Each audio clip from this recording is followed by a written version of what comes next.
Oke, jadi kita sudah tahu hubungan antara B dengan theta. Ini relasi yang cukup penting antara parameter dampak atau impact parameter dengan sudut polar. Dan dari sini kita bisa menarik relasi antara parameter dampak dengan sudut hamburan theta besar, ya kan? Karena theta uh, karena B adalah fungsi theta dan theta itu sendiri bisa kita katakan fungsi dari theta besar atau sebaliknya, maka untuk setiap parameter dampak, nilai parameter dampak, maka theta besar secara unik dapat ditentukan, uniquely determined. Oke, sekarang gini, apa sih yang ingin kita hitung atau kuantitas apa yang ingin kita cari ketika kita melakukan scattering? Kuantitas apa yang ingin dihitung atau diukur oleh Rutherford ketika dia melakukan percobaan scatteringnya? Tentunya bukan orbit lagi. Ya, kita sudah tahu orbit. Pertama, orbitnya sudah bisa diketahui dengan mudah. Yang kedua, tidak relevan untuk mencari lintasan orbit dari partikel alfa, karena yang terjadi secara realita tidak hanya satu partikel alfa yang terhambur, tapi ada jutaan, miliaran partikel alfa yang terhambur. Jadi tidak terlalu penting untuk mencari lintasan dari masing-masing individu partikel alfa tersebut. Dalam skala makroskopik, skala laboratorium,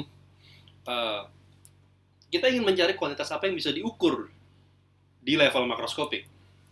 Tentunya kita tidak bisa mengukur lintasan partikel alfa secara individu. Jadi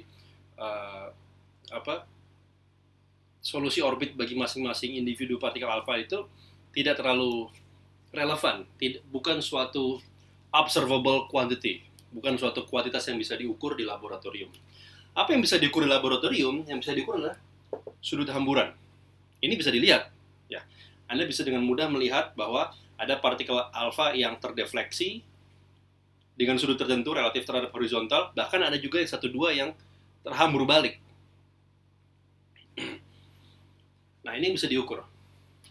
Jadi, kita akan mengaitkan hamburan ini, dinamika atau kinematika hamburan ini dengan sesuatu yang secara eksperimen bisa diukur, yaitu sudut hamburannya. Bagaimana kita bisa mengaitkan sudut hamburan, dari sudut hamburan, bagaimana kita bisa tahu apa yang terjadi di dalam. Ya. Ini yang dinamakan sebagai inverse scattering problem. Jadi, kalau Anda perhatikan alur yang saya lakukan dari awal, kita mendefinisikan fenomena scattering, lalu kita memasukkan nilai potensial Coulombnya. Dari situ kita akan mencoba mendapatkan sudut hamburannya. Ya. Alur logika, alur berpikir ini kita namakan sebagai forward problem. Forward problem artinya dari gaya atau potensial yang kita ketahui, kita telusuri dari situ apa observable yang bisa kita ukur secara eksperimen di laboratorium. Ini dinamakan orang sebagai forward problem atau forward scattering problem. Realitanya justru kebanyakan masalah atau kebanyakan fenomena alam itu kita tidak ketahui dinamika di dalamnya seperti apa. Kita tidak mengetahui gaya yang mengatur interaksinya seperti apa. Ya, tadi kan kita berawal dari potensial Coulomb. Ya. Di alam justru kita belum tahu gaya atau potensial yang mengatur dinamika mereka seperti apa. Yang bisa kita ukur adalah sudut hamburannya. Jadi, yang dilakukan oleh para ilmuwan, bukan hanya di fisika ya, tapi secara umum di sains, biasanya adalah apa yang kita namakan sebagai inverse scattering problem. Dari apa yang bisa kita ukur, sudut hamburan, kita mencoba merekonstruksi dari nilai-nilai sudut hamburan ini, kira-kira potensial apa yang mengatur dinamika sistem. Kita bisa mencoba merekonstruksi balik, ya, inverse reconstruction. Kita bisa mencoba untuk menginterpolasi kembali kira-kira potensial apa atau gaya apa yang mengatur fenomena tersebut. Itu yang bisa dilakukan oleh ilmuwan secara umum, ya kan? Bahkan kalau Anda perhatikan, kurang lebih inverse scattering ini juga adalah metode yang dilakukan oleh para detektif misalnya untuk mengetahui siapa pembunuh dari suatu pembunuhan gitu. Yang bisa kita observe kan adalah TKP, ya. TKP-nya sudah ada darah, sudah ada korban, ada pecahan kaca di situ, ada pistol di sini dan lain sebagainya. Itu adalah data-data yang bisa kita observable. Dari data-data itu, seorang detektif, ya, juga seorang ilmuwan berusaha untuk merekonstruksi balik. Kira-kira siapa pelakunya, apa motivasinya, dan lain sebagainya. Jadi, kurang lebih seperti itu yang kita lakukan sebagai ilmuwan, sebagai fisikawan. Inverse scattering problem. Nah, kembali ke sini, apa yang ingin dihitung oleh Rutherford? Tentunya sudut hamburan, betul, sudut hamburan. Tapi dalam realita tidak hanya satu hamburan yang terjadi, kan? Ada jutaan hamburan. Kita harus berpikir secara statistik, secara makroskopik. Maka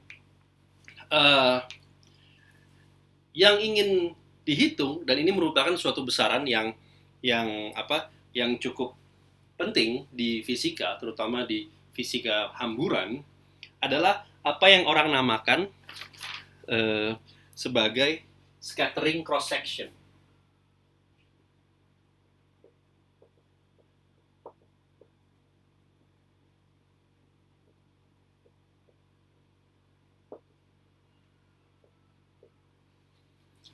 Penampang lintang hamburan.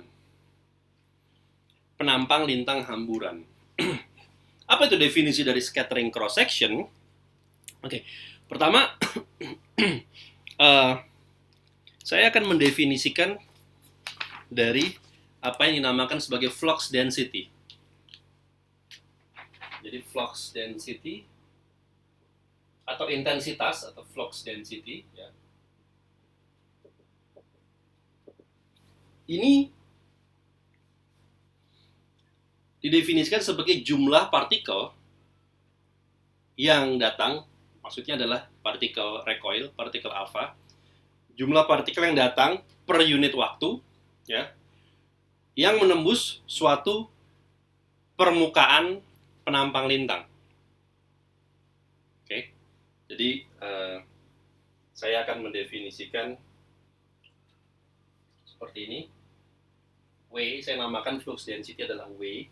Ini jumlah partikel per unit waktu, ya.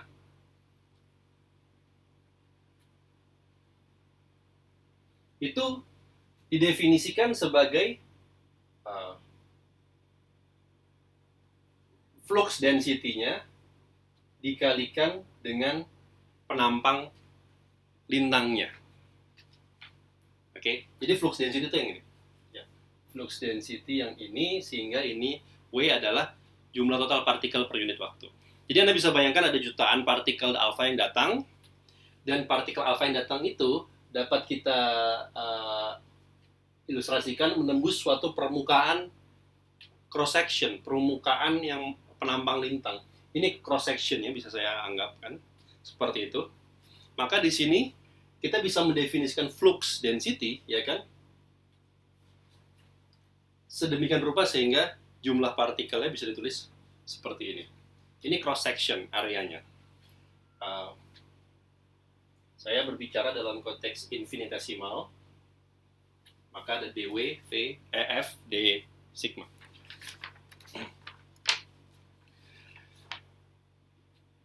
Nah,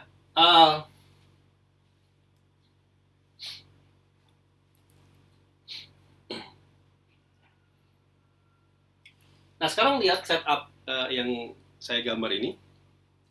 Kita tahu bahwa kalau ini suatu penampang lintang, dari flux yang datang, flux partikel yang datang, M adalah targetnya, saya ambil dalam bentuk titik.